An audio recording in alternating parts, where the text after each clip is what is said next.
बुल्ढाना में अवैध वसूली का जो मामला सामने आया है वो अपने आप में काफी हैरान करने वाला है। बीड जिले के मसाजोग में हुए सरपंच देशमुख हत्याकांड की धमकी देते हुए आरोपियों ने इस वारदात को अंजाम दिया है। मेहगर तालुका के कलम्बेश्वर गांव में सरपंच सुभाष मनोहर खुद्दार ने गांव में चल रहे अवैध कारोबार को रोकने की कोशिश की थी। इस बात से नाराज कुछ लोगों ने उन पर हमला कर दिया और उन्हें जान से मारने की धमकी दी। हमलावरों ने सरपंच को पीटा और उनके पास से नकदी और सोने के गहने लूट लिए। सरपंच ने आरोप लगाया है कि हमलावरों ने उन्हें धमकाते हुए कहा कि अगर वे अवैध कारोबारों का विरोध करते हैं तो उनका हश्र मसाजोग के सरपंच देशमुख जैसा कर दिया जाएगा। आरोपियों में गणेश भरड़ और आकाश शकपाल के साथ अन्य 3 आरोपी शामिल है। आरोपियों के खिलाफ जानेफल पुलिस स्टेशन में मामला दर्ज किया गया। आमच्या गावामध्ये अवैध धंदे चालू होते। चक्री, मटका, दारू हे गावगुंडाचे धंदे चालू असताना आम्ही बंद केले होते आणि बंद करत असताना माझ्यावर त्यांनी काल प्राणघातक हल्ला केला आणि मला धमक्या देण्यात आल्या की बीडमधील मत्स्यचोक येथील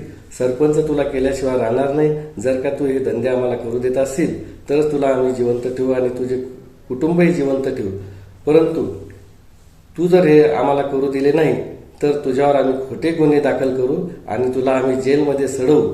यासाठी मी शासन दरबारी न्याय मागण्याचा प्रयत्न करीत आहे आणि मला शासनाने न्याय दिला पाहिजे अशी अपेक्षा शासनाकडून करतो।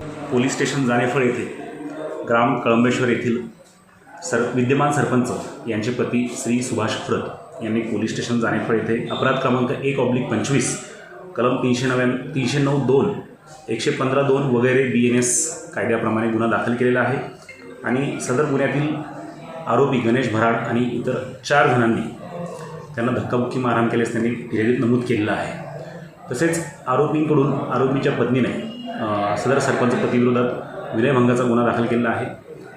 एकूणच गुन्ह्यांची पार्श्वभूमी आणि मागील काही काळात कळंबेश्वर येथे चालू असलेले राजकीय वैमनस्यातून असलेले वाद पाहता सदरचे दोन्ही गुन्हे हे राजकीय स्वरूपाचे दिसून येत आहेत। राजकीय आणि वैयक्तिक वैमनस्यातून ते गुन्हे दाखल झाल्याचे प्रथमदर्शी दिसून येत आहे।